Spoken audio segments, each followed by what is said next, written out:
yesterday has now been confirmed, and we can give viewers a lot more detail about it. Perhaps you can talk us through it, Richard. Yes, Captain Martin Smith was the pilot of a flight called EK-407 from Melbourne to Dubai on the night of the 7th of March 2014.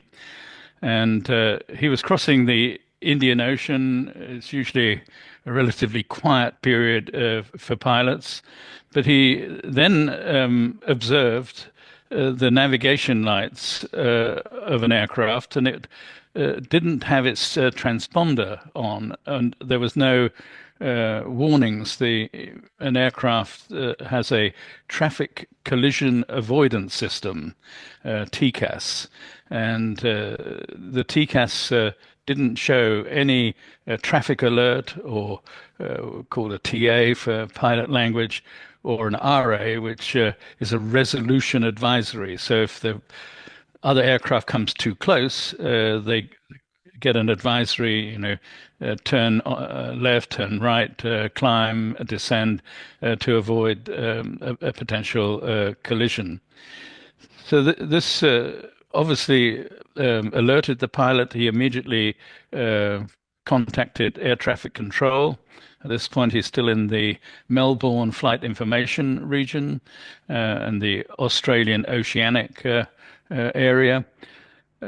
He queried this aircraft, and they said, "We have no record of any other aircraft in your area."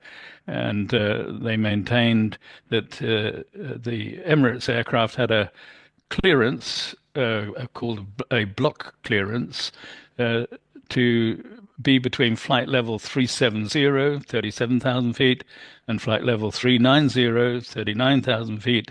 And he could climb as the aircraft got lighter, as fuel was used, at his discretion. So when you get a block clearance, that implies for a pilot there's no other aircraft in that airspace at that time. So it's an interesting story, and we've asked already Emirates for their ACARS position reports for this flight. And then I'm going to, together with Martin Smith, write a report in the coming days, and when we gather all of this evidence together, and show the viewers exactly what was going on during this observation. This really does confirm MH370 was going south, and it really does confirm that it was on the whisper track that you've identified. Yes, we wrote a report back on the 31st of August 2023, Professor Simon Maskell, Dr. Hannes Coetzee, and myself.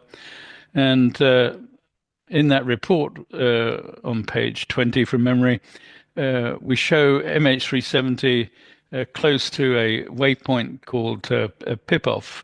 We can show that page on the screen.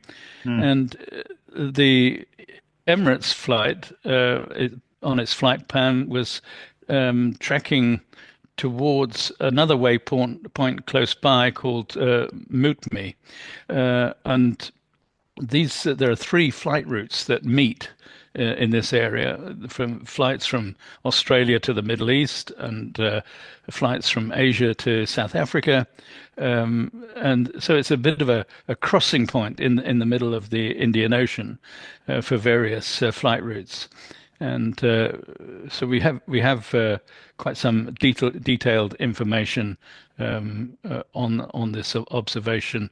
And as you say, it confirms that MH370 did fly south into the Indian Ocean. It confirms the whisper tracking matches the observation by an airline captain. Wow, so fascinating stuff. And sadly, on that basis, if that has been confirmed, as they say, as MH370 in the southern part of the Indian Ocean, then it means the video that Ashton Forbes has must be fake.